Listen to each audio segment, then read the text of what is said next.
A previsão de prejuízo de empresas estatais em 2026 é de quase 7 bilhões de reais.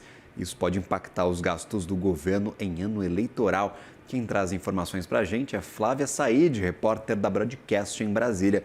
Seja bem-vinda à nossa programação, prazer tê-la por aqui. Os Correios têm culpa nessa história, 7 bilhões de reais é um déficit bastante grande. Bem-vinda. Obrigada, Gabriel. Boa tarde aí para você e toda a audiência da CNN Mana. Então, vamos explicar, né? O prejuízo dos Correios, da situação que eles têm enfrentado, a pior crise aí da sua história, acendeu um alerta na equipe econômica do governo.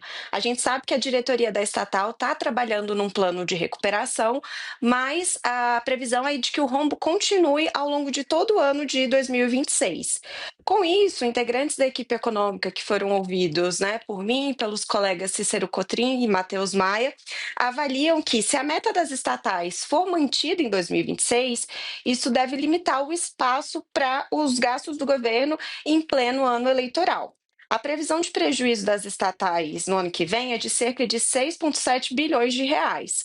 Como a proposta orçamentária de 2026 foi enviada em abril, antes dessa situação dos Correios vir a público, né, dessa deterioração ali do caixa da empresa, os técnicos do governo avaliam que o déficit do conjunto das estatais pode estar subestimado. E o que acontece? Quando o prejuízo das estatais é maior do que o estimado, o governo precisa acabar incorporando essa diferença no resultado primário, né, que é ali aferido para a meta fiscal. E isso pode levar a um contingenciamento, ou seja, aquele congelamento das despesas. Esse debate sobre uma possível mudança no alvo das estatais ainda não começou oficialmente ali na Junta de Execução Orçamentária, né, que reúne os ministros da Casa Civil, Fazenda, Planejamento e Gestão. Mas os técnicos ouvidos aqui pela gente da Broadcast, eles entendem que essa discussão ela vai ter de acontecer em algum momento até o ano que vem. E, como você disse, né, o cenário já é difícil até para 2025. Então, em novembro agora, a estimativa do governo para o déficit primário das estatais subiu para 9,2 bilhões de reais, também acima da meta que era, né, projetada para este ano, que era de 6,2 bilhões. Isso muito em função da crise dos Correios. E aí, com isso, o governo teve que incorporar essa diferença de cerca de 3 bilhões na forma de um contingenciamento. Ao mesmo tempo em que se discute essa meta das estatais, também está em discussão, né? Existem pressões dentro do próprio governo para alteração da meta de resultado primário também do ano que vem, né? Que é de um superávit de 0,25% do PIB, o equivalente a 34,3 bilhões de reais. A gente lembra que o governo Lula tem buscado a meta, né, de déficit zero em 2023, 24 e 25. E esse resultado tem sido atingido, né, com algum custo ali, sendo cumprido sempre naquele limite inferior, né, no piso do intervalo de tolerância. Então, essa pressão contra a meta do próximo ano deve continuar forte no ano que vem, principalmente por parte daqueles que defendem a expansão de gastos.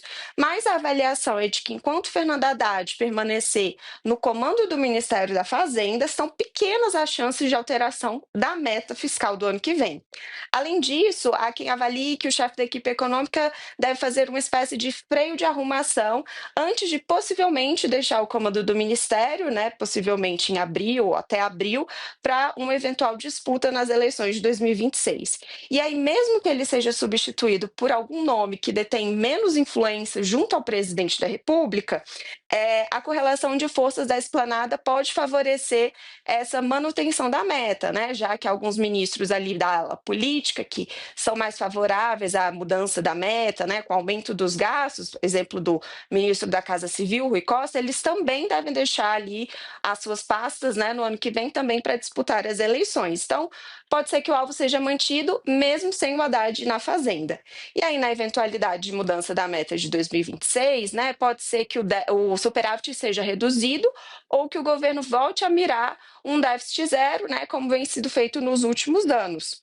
Mas a avaliação, essa discussão, né, essa avaliação toda que tem sido feita nos bastidores, tampouco foi levada ali às instâncias superiores do governo. E aí esse debate, se de fato ele ocorrer, deve ser travado ao longo do início do ano que vem.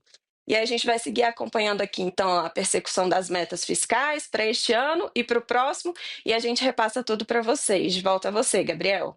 Eu, Flávio, inclusive tem briga do TCU tentando forçar o governo a perseguir o centro da meta e não as bandas inferiores. O que vai sair dessa história?